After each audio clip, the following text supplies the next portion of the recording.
Okay, a fishy story. Um, it's a fun one. I like to tell a little story with it as I perform it. So you have to cut these out with the kids. That'll take up some time.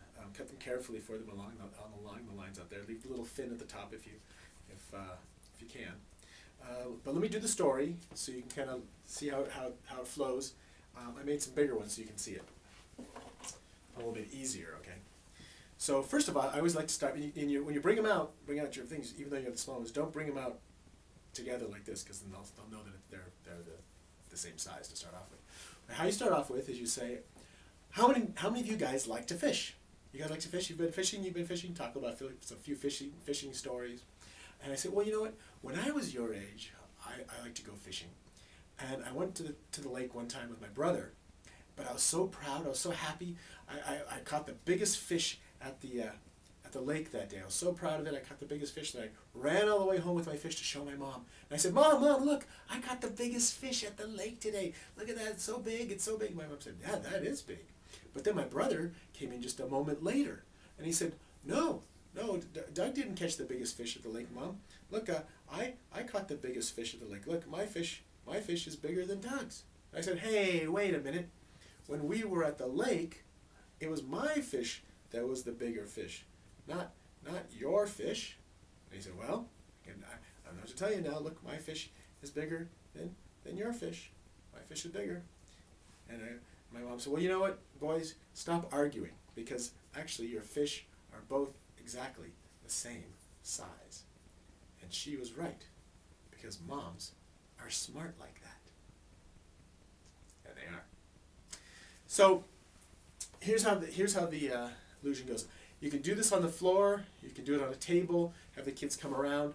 I like to do it in the air. It's a little harder to do it in the air because you're holding these things, but it's up to you.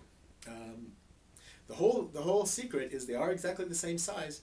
This is called the boomerang illusion, because these kind of look like boomerangs, and they were just used as that to begin with. They're made to look like boomerangs. But I made them into a little fish, so kind of a little fishy story. But the whole secret is the bottom one will always look larger than the top. Now, some people used to do it just like this. They would hold the fish like this, so that one was up right on top of the other. It kind of looked like the bottom one was bigger.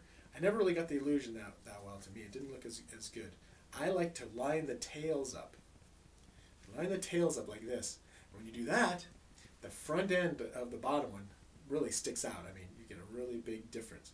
But people don't really notice that the tails aren't exactly the same. If they were exactly the same, they should be like right there.